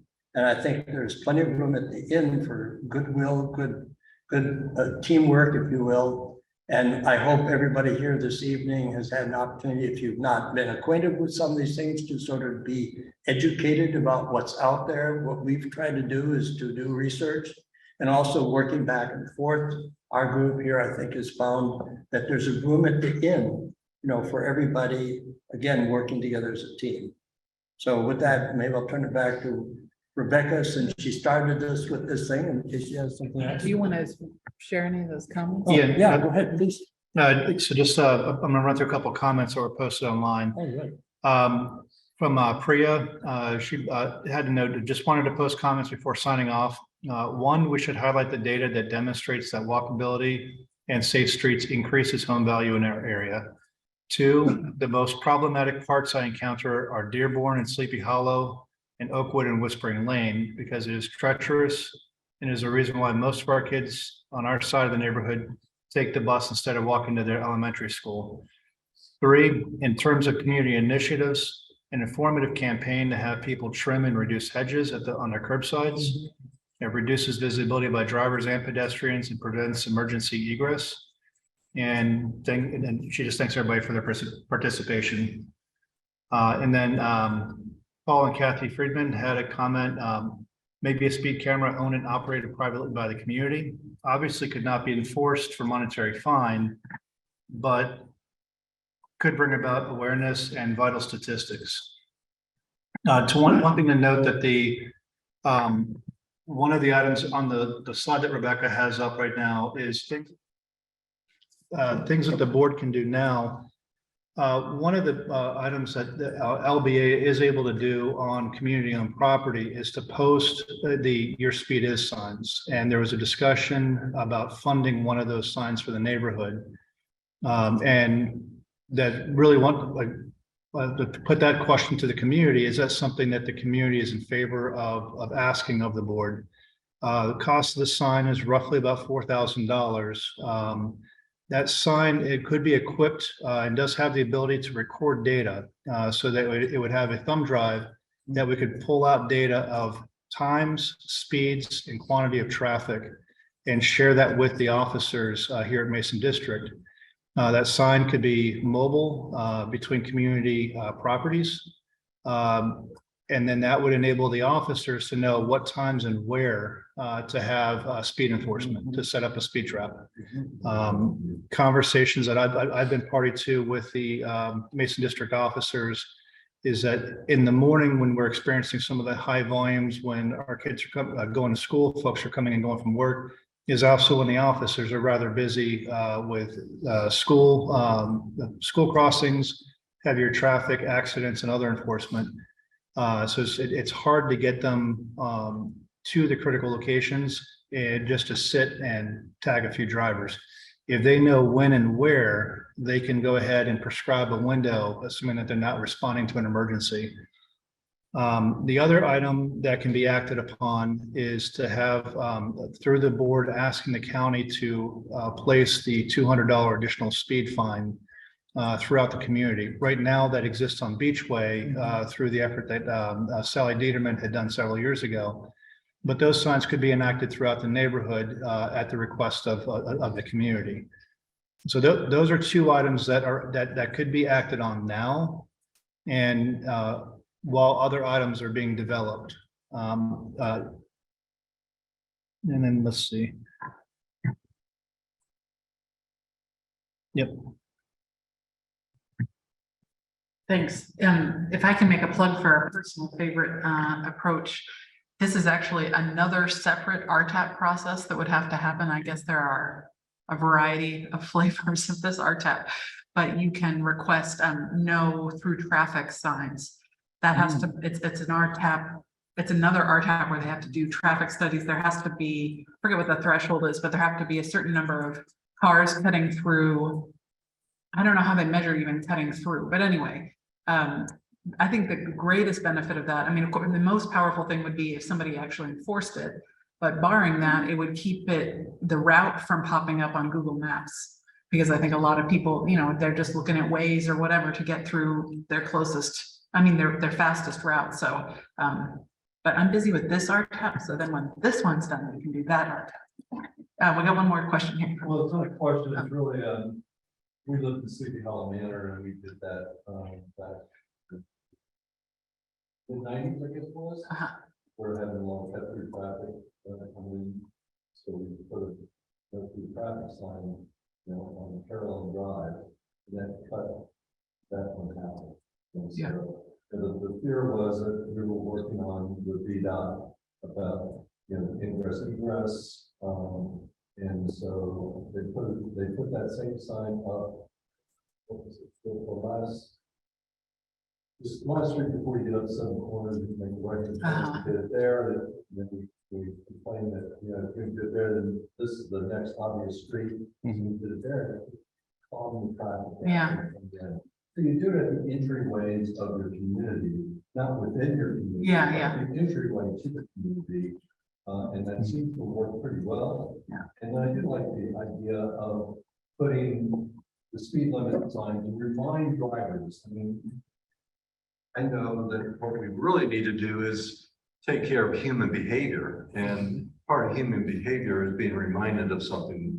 Cars are built so much these days, and a well-built car at 40 miles an hour feels like you're going 10.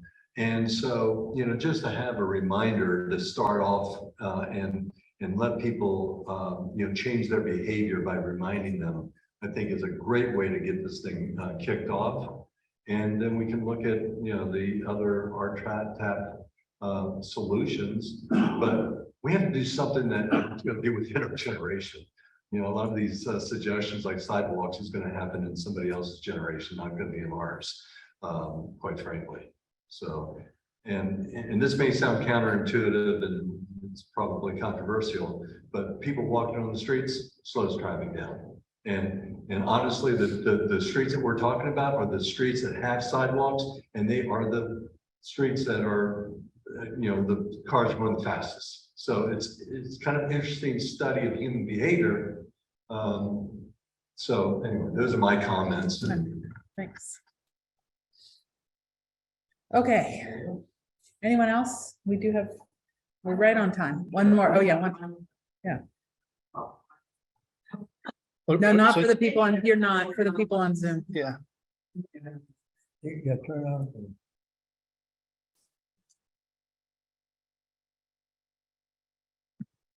Okay, I just want to know if the board has established a formal committee to work this issue, or if it's this group of people up here to work with the community on this issue.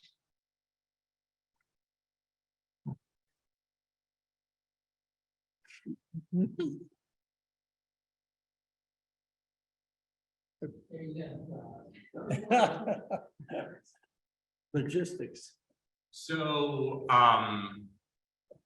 the RTAP, what the RTAP calls for is a community task force. So the community task force is Rebecca and Brian and Brent and Rogue. I don't know if there's anybody else or it's three. Yeah, right now we have 3 members. One of the items we wanted to address to the group is there is a 4th seat that to go ahead and be filled.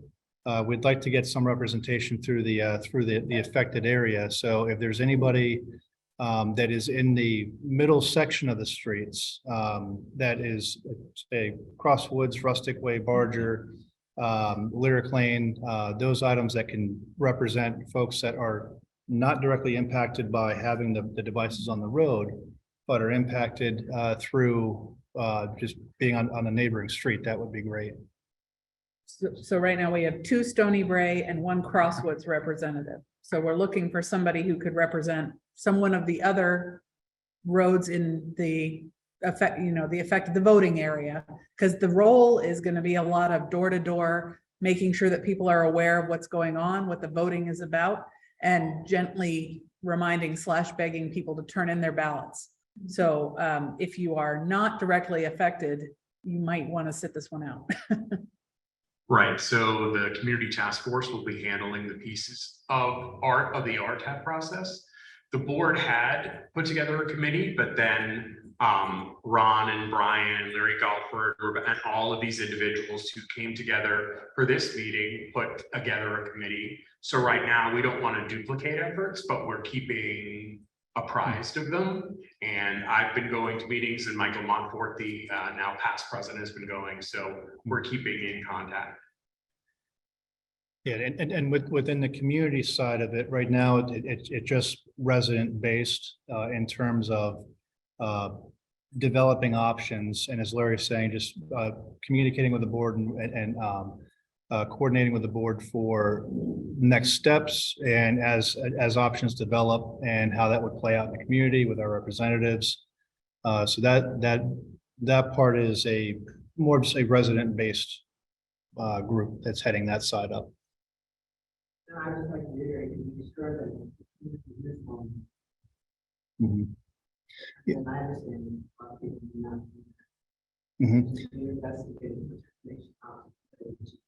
Yeah, the comment was just making sure that the community is informed and constantly and keep everybody apprised. One of the things that we do want to achieve with the efforts is to communicate. So we have opened up I'm just jumping ahead for the Zoom viewers on the last page, a email address as well as a website. Our intent is to utilize the website to post material. So minutes from this evening, video recording of this evening, as the county materials for traffic studies for the different iterations of the engineering plan. all of that will be posted so that it's readily accessible by the community. Our intent is to continue to post in a newsletter on Lake Link and communicate, and so that really to reduce any chance for folks not knowing about what's going on, but also a call to the community so that as we have the planning meetings and go through each of the steps to give everybody awareness to participate. Really the key piece of this entire effort is community participation and receiving community feedback that the group can go ahead and act on or develop plans or respond to. Without that, the group is essentially working in a vacuum and may not be in line with individual interests.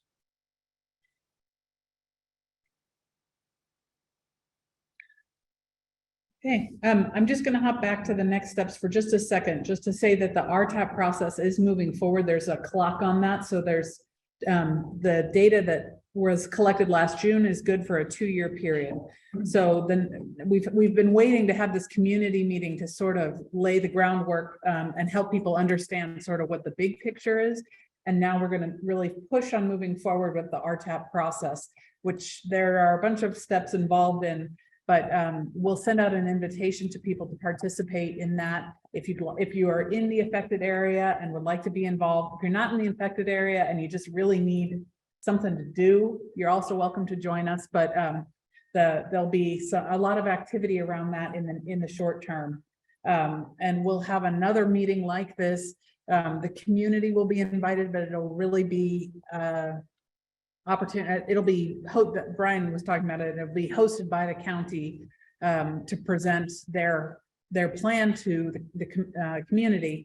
We're going to try and work with them leading up to that to make sure that the presented plan is something that the community is likely to receive well.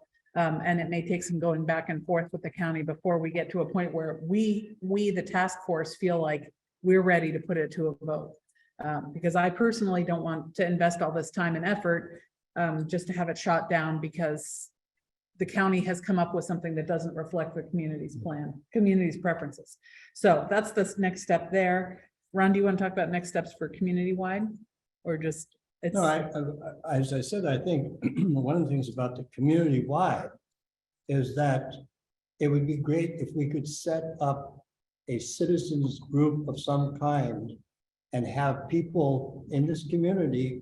You know, right now we're here and now everybody's talking or whatever, but you have 1,000 homes in Lake Barcroft. We need to try to engage the community. If you have problems, if you're concerned, a lot of people moan and groan, but what do I do about it? You know, there's no place to go. So I think if the board created, again, this is a suggestion to the president here and the board members, the board created some kind of a standing, not just a ad hoc committee, you know, these 5 people, some kind of a standing committee, or call it what you want, a board, an agency, well, an agency, where people in the community have a traffic related concern. This is the place you can go and bring it to their attention. Maybe you want to get something off your chest. I heard we're going to have speed humps. I don't want anything to do with speed.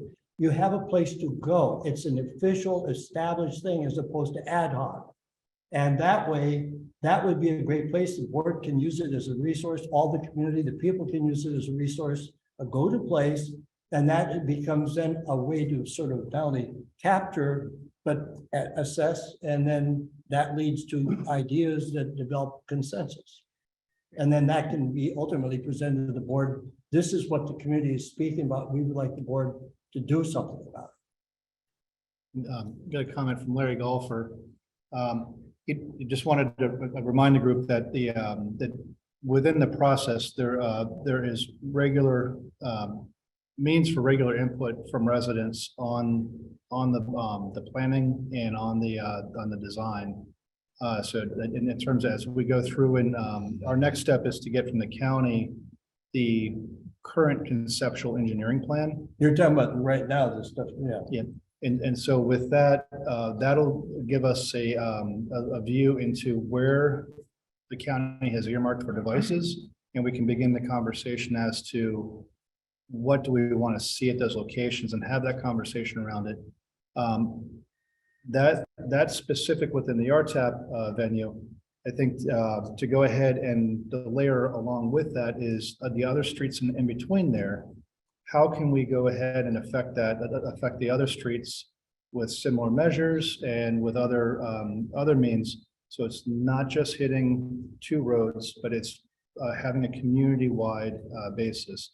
The goal, the ultimate goal would be to have a cohesive plan executed through the community. So as you drive through Lake Barcroft, there's a consistent level of how the measures are applied. There's a consistent level of safety coming through the neighborhood, as that's not just 1 or 2 locations that are identified with that. And that's something that we can develop with the county outside of RTAP and ask, can these other items be considered?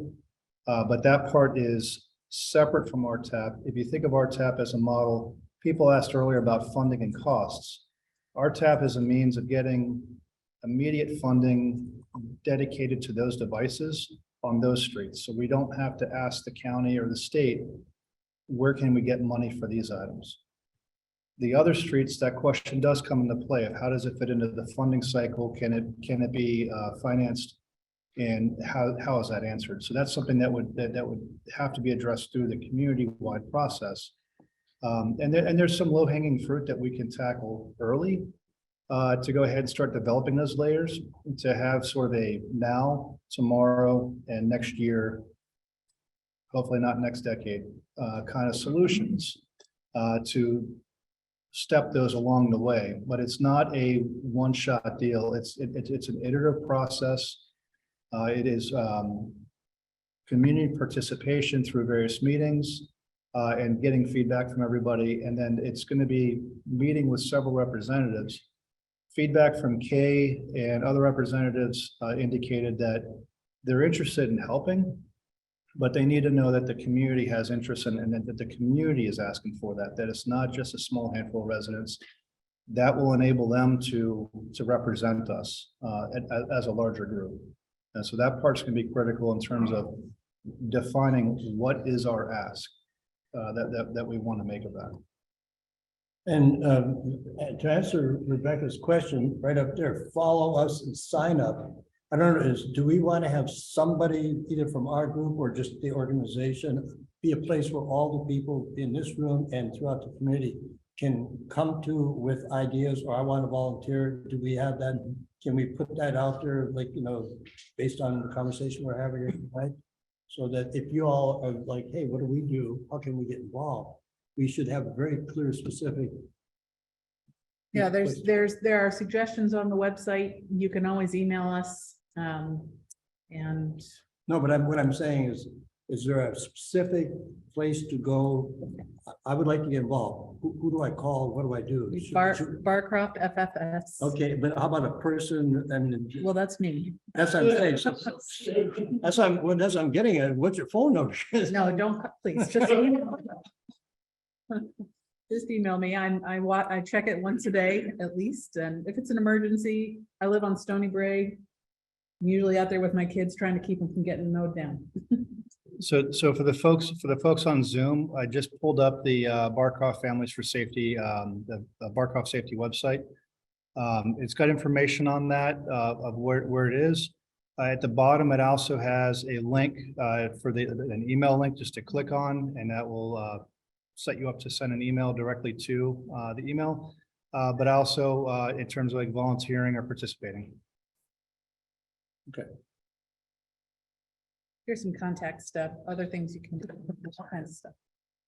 Thank you guys all so much for coming out. I know it's really hard to do on a busy weeknight and everybody's got so much going on. So thank you for sitting through all of this and your good ideas. Thanks to everybody on Zoom who bared with us with our wonky tech. And we have all your good comments and ideas, and the meeting tonight will be recorded and posted like Brian said, so you can go back and share it with your neighbors. If there are people who are interested who aren't here tonight, please help us get the word out about it. Thanks very much. Thank you, everybody. Meeting adjourned.